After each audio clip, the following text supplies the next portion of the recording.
Hi guys, and welcome to our review of the Chevrolet Malibu Turbo Sport. Now I can't unfortunately do the normal exterior walk around. I don't know if you can see outside, but we have an incredible sandstorm to the point where it's actually a bit of a struggle to even push the door open. So we'll do it from in here. So I'll tell you a little bit about the car. Now the Malibu, this generation Malibu was of course introduced about 2 years ago, and they got the far better styling. You got the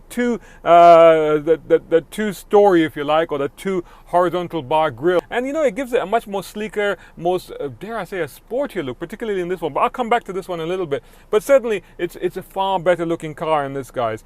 Now the wheelbase of course actually also increased to give it a little bit more interior room. The big thing of course is that now it's got a 2-liter turbo engine. I'll come back to that in a little bit. I will tell you first of all that you get 3 trims, LS, well you get 4 actually. You get LS, LT, LTZ, and of course the Sport, which is what this one is. And even the LT, they're all very well equipped. Even the LT comes with Chevy MyLink, navigation, 18-inch wheels, reversing camera, and they all get Apple CarPlay. The LTZ gets leather, 6 airbags, and 9-speaker Bose sound system, which is very nice indeed. And you can get the additional advanced safety pack, which gives you lane keep assist, active cruise control, and you know, all the other usual driver safety alert systems. The other thing I should say, now that I've touched on safety, I should just mention that this car has had a 5-star crash test safety rating in American Car Crash Tests. So that's actually very good, isn't it? Now, going back to the engines, you get 2 engines. You get 2.5 and a 2-liter, and you're thinking, I want the 2.5. No, you want the 2-liter, and I'll tell you why.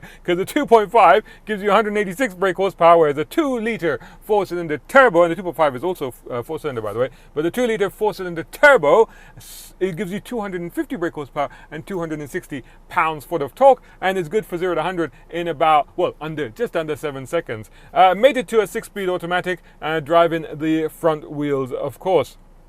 Now, prices, you're wondering, well, they start from 77,600 dirhams. That's for the 2.5 LS, which is about $21,000, and they go right up to this one, which is the Sport Turbo Sport, with its black accents, black wheels, this trim. It's got black tints on this one, but it's a bit too much for me, but you can have them spec to how you prefer. And this is the top of the range car. So there's the 2-liter LTZ Sport, LTZ Sport, I would say, LTZ you would say, 118,360 dirhams, which is about $32,000. Just to give you the prices in between, going back to the 2.5, which is actually the base car in this. So after the LS, you get the LT, which is about 88,000 dirhams, and you get the LTZ, which is about 103,500 dirhams. And then the 2-liter turbo, this engine starts from a price of 94,600. That's for the LT, and then you get the LT Sport, which is the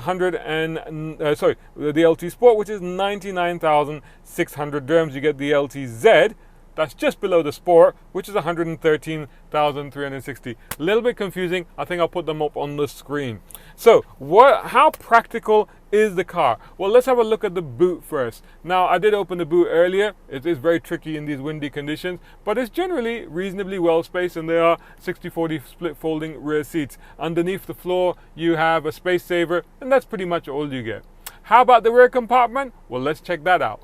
Yeah, it's not too bad back here actually. I am 6'2", and this driver's seat is of course set in my driving position. The car is currently on, so that seat is in my actual driving position. So considering that, I've got headroom. That's not an issue, despite the slightly more sleeker roof line that it's got now. But more importantly, I got knee room. I got plenty of knee room. In fact, this bit is scooped out, so there's actually even more there.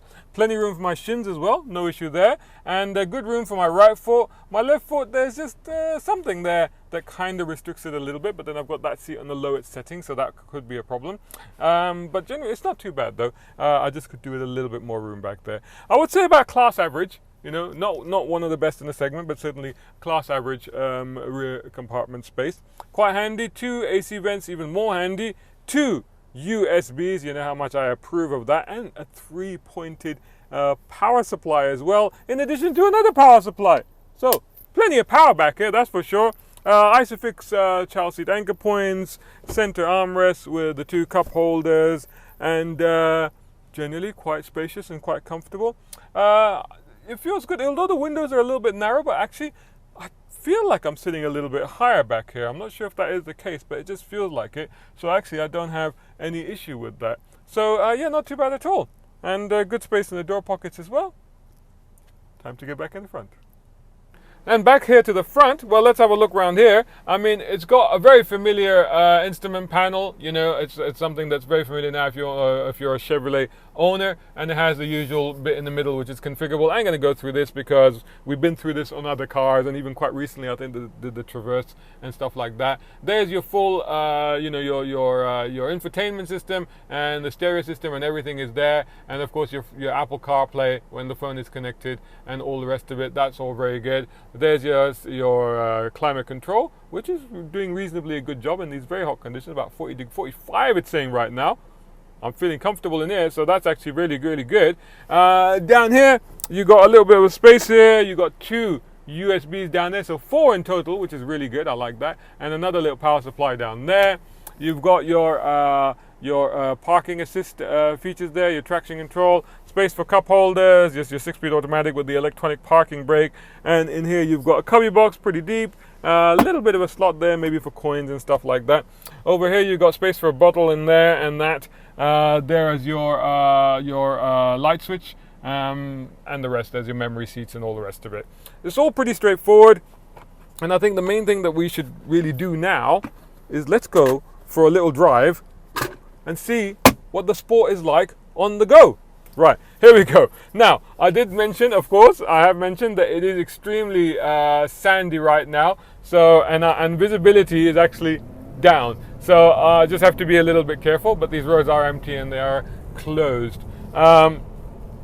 Generally speaking, I've been driving this around quite a lot, over long distances and short distances around town. It is a very easy, very, very easy car to drive. Very user friendly, no issues at all. Good visibility all around. Good agility, easy to drive, easy to park. Steering is on the lighter side, perhaps a bit too light for my personal taste, particularly as you're touting this as a sports saloon. But I think that for general use, I think it's very well weighted. Body control is good. There's some lateral movement there at the back. You can just detect. So suspension is definitely set up more for comfort. I can barely see ahead. This is absolutely mental today. And you can hear it. Can you hear it? That's amazing, isn't it? The suspension is definitely set up for comfort rather than for sport. And I think you still get that essence both through the steering and through the ride dynamics of the car. So where you do get the sporty aspect of the car a little bit, because you're wondering, well, you know, if it's not there, then where is it? Well, it's in the performance, because, you know, put your foot down and it does move. The turbos kick in and off it goes, and it picks up speed, you know, very, very quickly indeed. And it changes up to the gears very well. Now, it doesn't have paddles. It does have buttons behind the steering, but as usual with Chevrolets, they are for the stereo volume controls on this side and the program controls on this side. But generally speaking, you can just leave you have Tiptronic on there, so you've got this, but I don't like that button on the top of the knob. I've never quite got used to that. So don't worry about that. But the main thing is that really just leave it to its own devices and it's absolutely fine. So let's check around this much tighter corner. And you know, even in these quite sandy and slippery conditions, I've got to say that it really grips incredibly well. I mean, yeah, you know, as I've just said to you about the fact that it's geared towards, you know, comfort and ride comfort, and then you're probably thinking, oh, well, it's got that probably floppy, you know, understeery handling. But actually it didn't. It held on really tightly at the front. But yeah, oh, good acceleration there off the line. Just a hint of torque steer there, just a little hint of torque steer. But very good cruising. I mean, again, considering that we are in blustery conditions, the car should just be pushed across the road. But look at that. My hand's off the wheel. There's a slight movement, but it's generally tracking very straight indeed. So actually very good overall. I would say good stability, good aerodynamics there, just to keep the car composed on the road, even in these pretty extreme weather conditions that we have right now. So actually, to be honest, I think that's pretty much all I have to say about the car, because, you know, for the money, it's great value proposition. It's a remarkably good looking thing, particularly on the outside. On the inside, it's very familiar. Not a lot has changed in here, but you do get the tech, and you do get all the comforts, and basically everything that you need is here. So there's no complaints, but it's not particularly exciting to look at, but it's all there. And the trim levels are not too bad. The leather feels nice and soft here, a bit of plastic there, but otherwise you feel like you're sitting in something quite decent spec. So it's not too bad at all. This is the LTZ, of course, and it does have the full leather upholstery.